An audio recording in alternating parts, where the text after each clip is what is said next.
This is C. Allen Johnson. I'm somewhat astonished at the time since the PLP win.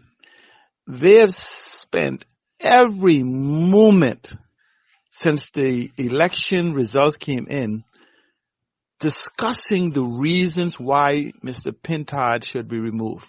Not FNMs, well, some FNMs. Those FNMs that support Menace. Okay? Clearly you can delineate who they are.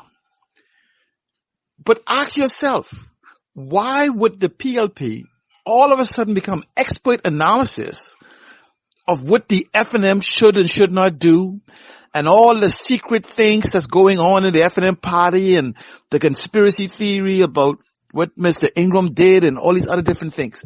Notice who is propagating this. Nothing but PLP fanatics and paid trolls. Someone made to ask, why? Why? What is so terrifying about Mr. Pintard's leadership and his performance in West Grand Bahama and Bimini that caused the panic amongst the PLP for them to pledge $400 million on the ground in 3 years?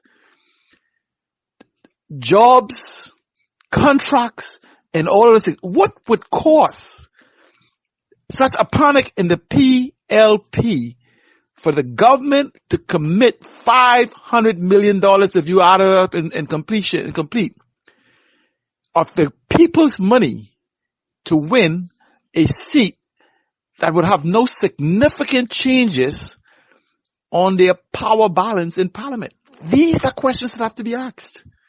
What panic?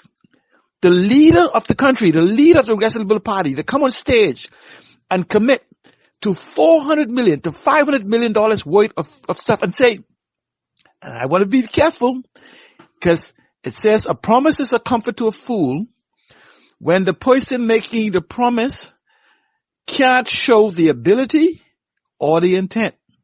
Kingsley did not make this promise. We know that he had no ability to commit the government to $500 million of expenditures in 3 years in a single constituency. It was made by none other than the Prime Minister himself. And we know Kingsley is not the one that has to answer, not just to these Bahamians in West Grand Bahama and Bimini, but to the entire Bahamas.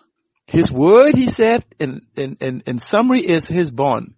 If we don't achieve these things we say we will do, we will not offer Kingsley Smith to it. But see, I'm sure his advisor said to him, Chief, do you know what you just did?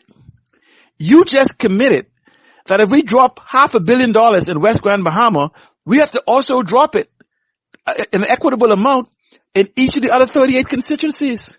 Because let's go for Grand Bahama. You can't develop West Grand Bahama without the other 3 connecting constituencies in Freeport. And by virtue that then connects to East Grand Bahama. You can't. No airport in Freeport. Oh, yes, right. He promised an airport in West Grand Bahama. No airport, no harbor, no any of these things. The full infrastructure for the brunt of economic development, you're going to displace billions of dollars of infrastructure in Freeport and West Grand Bahama to hold the Grand Bahama. You can put that in West Grand Bahama to sustain the economy of West Grand Bahama that is sending 15 to 25% of the treasury money. He knew he made a fatal mistake. This is why it's important for the PLP to continue to sow the concept that there's chaos could or should happen in the FNM. The Prime Minister knows that when he comes back to the Bahamian people in 2026 or sooner, he will have to explain why his word is no longer to be taken.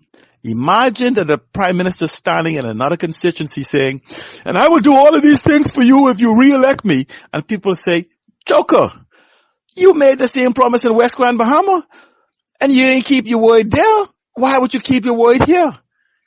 The PLP know in their panic, in their contract giving, in their so-called groundbreaking and opening and all these other different things, they knew that their Prime Minister, their leader, was in pure panic because they saw the potential that Mr. Pintar displayed in his organization. Because when he came to West Grand Bahama, one of his faults was that he chose not to pass a house saying, I'm going to come back after the election to do this.